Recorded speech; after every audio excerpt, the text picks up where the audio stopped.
जय हिंद साथियों। आप सभी को जय श्री राम, राधे राधे। आपके सामने एक बहुत ही सुंदर फ़ोटो है जो कि एक एयरपोर्ट का फ़ोटो है। जी हाँ, दुनिया के सबसे सुंदर एयरपोर्ट का आपके सामने फ़ोटो है। इससे हम आगे जानकारी प्राप्त करेंगे। उससे पहले आप हमारे एक छोटे से मोटिवेशन को सुनेंगे और अपने आप को एक्साइटेड करेंगे। Welcome to Ajay sir classes GK. Motivation क्या है समझिएगा। बारिश की बूंदें भले ही छोटी हों, लेकिन उनका लगातार बरसना एक बड़ी नदी का बहाव बन जाता है। वैसे ही हमारे छोटे छोटे प्रयास भी ज़िंदगी में बड़ा परिवर्तन ला सकते हैं। चलिए आगे की ओर बढ़ेंगे। जी हाँ, हमने अभी आपको बताया था कि ये एक एयरपोर्ट है, दुनिया का सबसे सुंदर। और ये हमारे दूसरे नंबर का रहा, दुनिया का दूसरा सबसे सुंदर एयरपोर्ट। इसके बारे में अभी हम विस्तार में जानेंगे।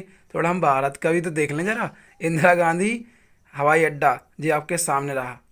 इसकी गहराई में जानकारी के लिए आपके लिए एक छोटा सा रिक्वेस्ट है, जल्दी से हमारे चैनल को आप लाइक कर लीजिए और साथ ही साथ इस वीडियो को लाइक करके आप शेयर भी करें। जितना हो सके आप शेयर करें। जी हाँ, आपके लिए ये बहुत ही बेहतरीन करंट अफेयर की वीडियो रहने वाली है। देखिए, दिल्ली करंट अफेयर में हम देखेंगे दुनिया के टॉप एयरपोर्ट की लिस्ट जारी हुई है। दुनिया के टॉप एयरपोर्ट्स की लिस्ट जारी हुई है। इसमें हम देखेंगे कौन कौन से टॉप पर रहे, भारत का क्या स्थान रहा। तो सबसे पहला इसमें पॉइंट हमारे लिए रहेगा, ब्रिटिश कंसल्टेंसी स्काई टैक्स ने दुनिया के 100 सर्वश्रेष्ठ एयरपोर्ट की लिस्ट जारी की है। 2023 की इस लिस्ट में सिंगापुर की चांगी एयरपोर्ट को, सिंगापुर का कौन सा, चांगी एयरपोर्ट को प्रथम स्थान प्राप्त किया है। अभी मैंने आपको दिखाया था कि दुनिया का सबसे खूबसूरत एयरपोर्ट कौन सा एयरपोर्ट था, अपना चांगी एयरपोर्ट। जी अभी आपको दिखाया था, देखिए आप इसकी खूबसूरती को। चांगी एयरपोर्ट रहा, जी आपको दिख रहा है, जो कि हमने आपको शुरुआत में बताया था।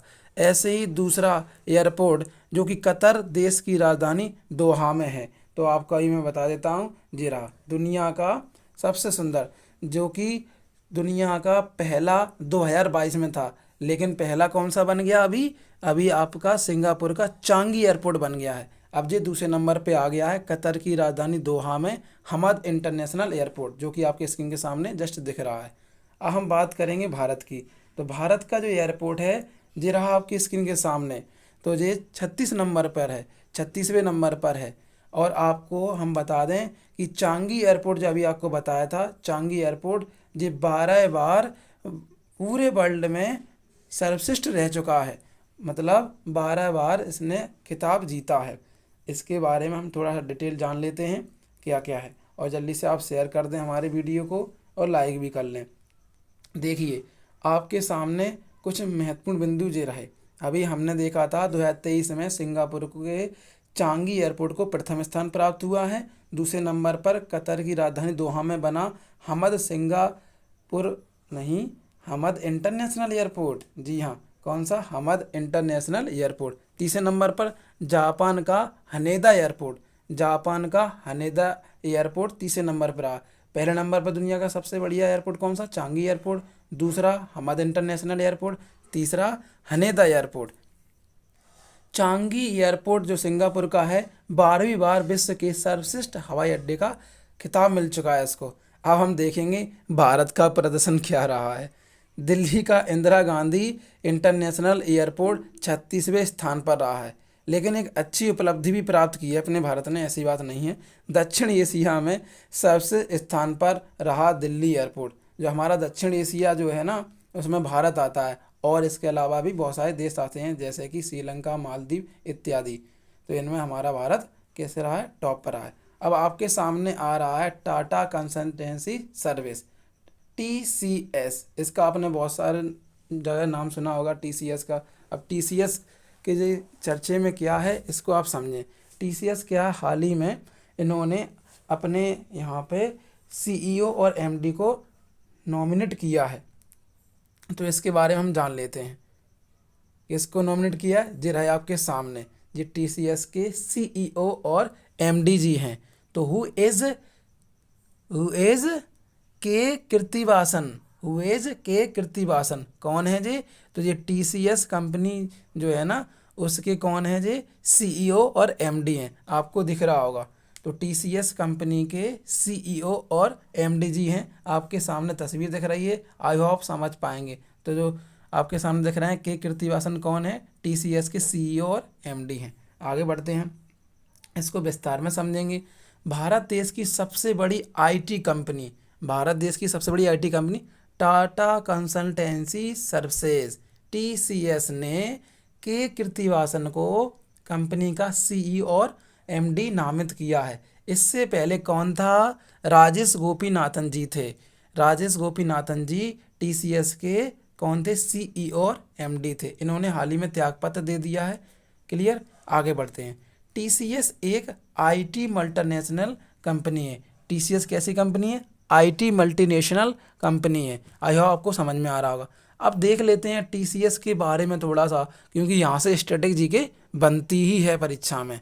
तो टीसीएस की स्थापना कब हुई थी, है ना, इसके बारे में, और किसने की थी, इसका हेडक्वार्टर कौन है, और टीसीएस के वर्तमान में चेयरमैन तो कई बार पूछे गए हैं, तो आपको भी बताना बनता ही है। तो ध्यान दें आगे। इसकी स्थापना 1968 में हुई थी। 1968 में टीसीएस की स्थापना हुई थी। 1968 में, 1968 में इसकी स्थापना किसने की थी, जेआरडी टाटा ने की थी। टीसीएस की स्थापना जेआरडी टाटा जी ने की थी, और इसका हेडक्वार्टर कहाँ पर है, मुंबई में है। महाराष्ट्र की राजधानी मुंबई में टीसीएस का हेडक्वार्टर है। इसकी स्थापना 1968 में की गई थी।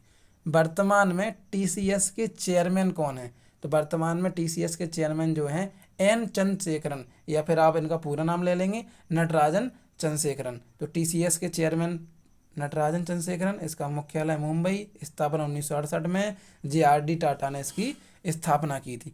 हम आगे की ओर बढ़ते हैं।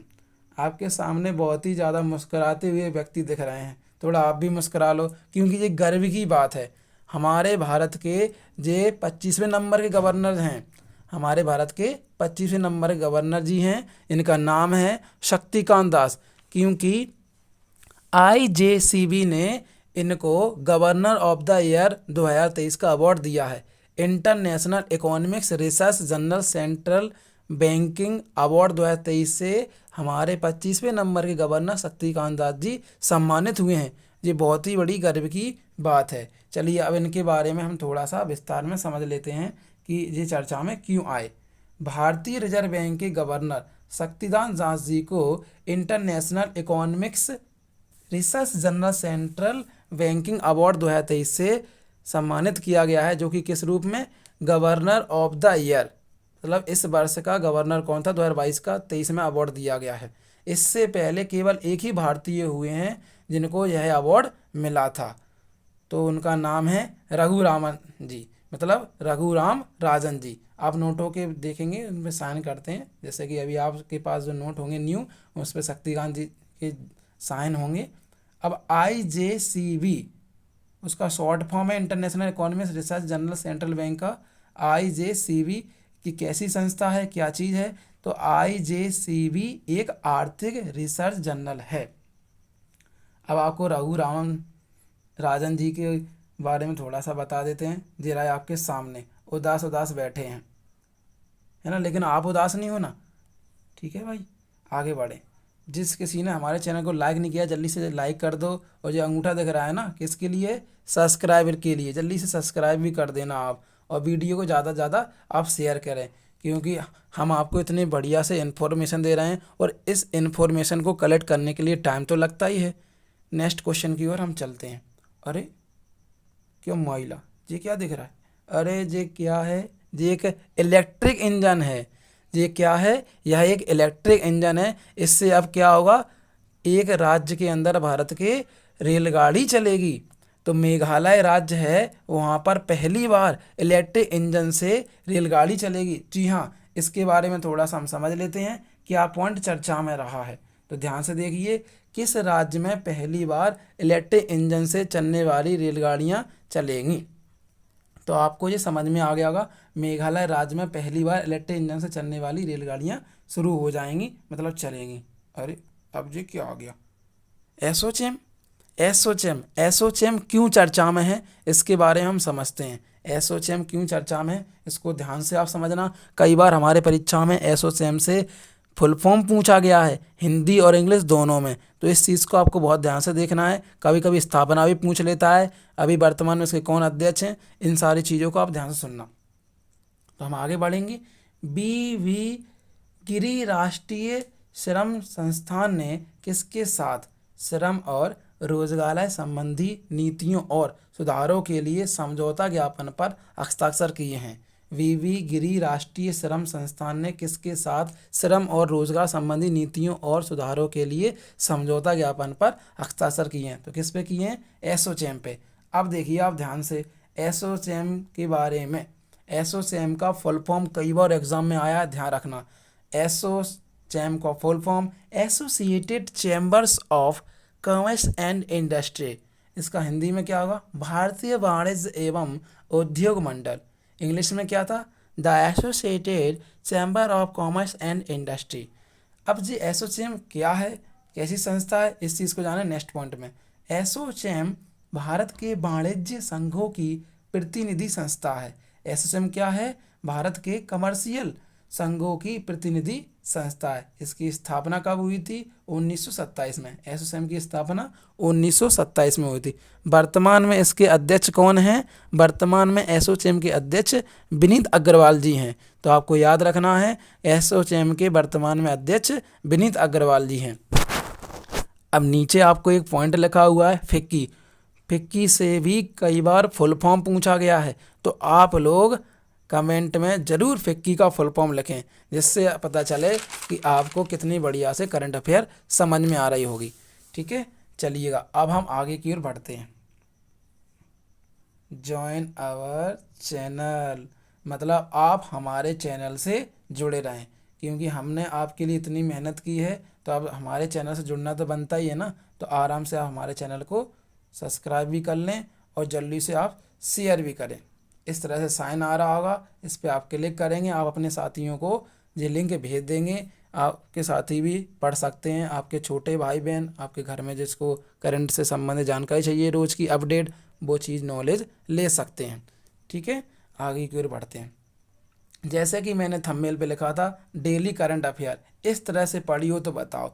आप ही समझ रहे होंगे कि हम आपके लिए कितना बढ़िया कंटेंट लाए हैं सभी एग्ज़ामों के लिए, और साथ ही साथ स्टैटिक्स प्लस क्यूज़ भी अभी आपको देंगे, है ना। तो इतना तो आप हमारा सपोर्ट कर सकते हैं कि आप अपने साथियों को ये शेयर करेंगे वीडियो हमारा, और उनसे कहेंगे कि हाँ, ये सबसे बेस्ट यूट्यूब चैनल है कि यहाँ पर हमें डायग्राम वाइज हमको करंट अफेयर याद कराई जा रही है। क्लियर? चलिएगा अब हम आगे बढ़ते हैं। हम आपके लिए एसएससी की भी एमटीएस, हाल ही में आगे एसएससी एमटीएस का जो एग्ज़ाम आने वाला है नवंबर से लेकर जब तक आ सकती है, स्टैटिक्स प्लस करंट अफेयर हम पूरी आपकी कवर करवाएंगे बेस्ट तरीके से। अरे अब ये काय का लोगो आ गया, ओ तेरी। सीआईएसएफ भी अभी चर्चा में है, तो सीआईएसएफ के बारे में भी जानना बनता है। तो ध्यान से देखेंगे सीआईएसएफ क्यों चर्चा में है। अभी हाल ही में क्या हुआ है कि गृह मंत्रालय ने 10% आरक्षण दिया है सीआईएसएफ की भर्ती वगैरह में, और साथ ही साथ आयु सीमा में भी। तो सीआईएसएफ का आपको फुल फॉर्म तो वैसे पता ही होगा, सी फॉर सेंट्रल, आई से industrial, S for security, F for force, मतलब केंद्रीय औद्योगिक सुरक्षा बल। इसके बारे में थोड़ा हम विस्तार में जानेंगे कि इसका गठन, मुख्यालय, है ना, महानिदेशक वगैरह कौन है, ये होता क्या है, इसके बारे में हम थोड़ा सा जान लेते हैं गहराई में। केंद्रीय गृह मंत्रालय ने किस सुरक्षा बल में पूर्व अग्निवीरों के लिए 10% आरक्षण की घोषणा की है? तो सीआईएसएफ की भर्ती में, आयु वगैरह में यहाँ पर छूट दी है। तो अभी आपसे कहा था कि फुल फॉर्म पूछा जाते हैं एग्जाम में, तो आपको याद रखना है। तो सीआईएसएफ का जो फुल फॉर्म है वो क्या है? सेंट्रल इंडस्ट्रियल सिक्योरिटी फोर्स, और हिंदी में क्या हो जाएगा? केंद्रीय औद्योगिक सुरक्षा बल। अब ये सीआईएसएफ है क्या भारत सरकार के लिए, अपने नॉलेज के लिए? यह एक अर्धसैनिक बल है। कैसा बल है? अर्धसैनिक बल है, जिसका क्या मेन वर्क होता है? इसका मुख्य कार्य सरकारी संस्थानों एवं सरकारी कारखानों और उपकरणों को क्या करना? प्रोडक्शन सुरक्षा प्रदान करना है। इसका कार्य क्या है? सरकारी कारखानों एवं अन्य सरकारी उपकरणों को सुरक्षा प्रदान करना है। आपने देखा होगा सीआईएसएफ के सेंट्रल वगैरह, जैसे कि दिल्ली मेट्रो, वहाँ पर आपको यहाँ कर्मचारी मतलब जो हमारे वीर जवान हैं सीआईएसएफ के वहाँ पर मिलेंगे। जैसे कि आगरा का ताजमहल हुआ, दिल्ली हुआ, स्मारक वगैरह, ऐसे भोपाल में आप देखेंगे है ना, जो मस्जिद वगैरह हैं, इत्यादि जगह पर आपको सीआईएसएफ के जवान मिलेंगे। और बड़े बड़े कारखानों, बड़े बड़े ऑफिस वगैरह जो होते हैं सुरक्षा के लिए, वहाँ पर उनको तैनात किया जाता है। सीआईएसएफ का गठन कब हुआ था, कब इसकी स्थापना हुई थी, तो आपको नीचे लिखा हुआ दिख रहा होगा 1969 में सीआईएसएफ की स्थापना हुई थी। नेक्स्ट पॉइंट, मुख्यालय सीआईएसएफ का कहाँ है, न्यू दिल्ली में है। न्यू दिल्ली में इसका मुख्यालय है। स्थापना 1969 में हुई थी।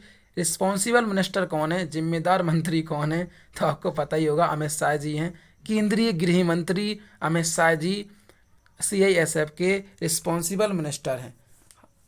और इनके महानिदेशक जी कौन हैं, सीआईएसएफ के महानिदेशक जी कौन हैं, शीलवर्धन सिंह जी हैं। शीलवर्धन जी महानिदेशक हैं सीआईएसएफ के। चलिए अब आगे की ओर बढ़ते हैं हम। नेक्स्ट पॉइंट, केंद्रीय कृषि मंत्री नरेंद्र सिंह तोमर जी ने किस शहर में एग्री यूनिफेस्ट का उद्घाटन किया है। एग्री यूनिफेस्ट का उद्घाटन केंद्रीय मंत्री नरेंद्र सिंह तोमर जी ने किस शहर में किया है, बेंगलुरु शहर में किया है। बहुत ही इंपॉर्टेंट फैक्ट भी आपके लिए लाया हूँ स्टैटिक के रूप में कि बेंगलुरु में कॉफ़ी अनुसंधान केंद्र है। बेंगलुरु में कौन सा अनुसंधान केंद्र है, कॉफ़ी, क्योंकि कर्नाटक में कॉफ़ी सबसे ज़्यादा होती है, इसलिए बेंगलुरु के अंदर कॉफ़ी अनुसंधान केंद्र बना दिया गया। IT hub, information technology hub है ना, जिसे सिलिकॉन वैली, भारत का सिलिकॉन वैली भी कहते हैं आईटी हब बेंगलुरु को। इसरो का भी हेडक्वार्टर, मुख्यालय इसरो का बेंगलुरु में है। चेन्नई स्वामी स्टेडियम, कई बार एग्जाम में क्वेश्चन आया है, बेंगलुरु में है। ये आपके स्क्रीन के सामने दिख रहे हैं, बहुत बार परीक्षा में प्रश्न आए हैं। जितने भी मैंने स्टैटिक्स यहाँ पर लिखी है, परीक्षा में बहुत ज़्यादा पूछी जाती है, जो कि बहुत ही महत्वपूर्ण आपके लिए आगे साबित होगी 100%। अगला क्वेश्चन देखेंगे, कौन सा बैंक मुंबई इंडियंस एक टीम है, कौन सा बैंक मुंबई इंडियंस का ऑफिशियल बैंकिंग पार्टनर बनेगा। आईपीएल की टीम मुंबई इंडियंस का कौन ऑफिशियल बैंकिंग पार्टनर बनेगा। अब कौन सा बैंक है, IDFC first bank. IDFC first bank Mumbai Indians का ऑफिशियल बैंकिंग पार्टनर बनेगा। अब आईपीएल के बारे में थोड़ा सा जान लेते हैं। 2023 में आईपीएल 31 मार्च से शुरू होंगे अहमदाबाद में नरेंद्र मोदी स्टेडियम से।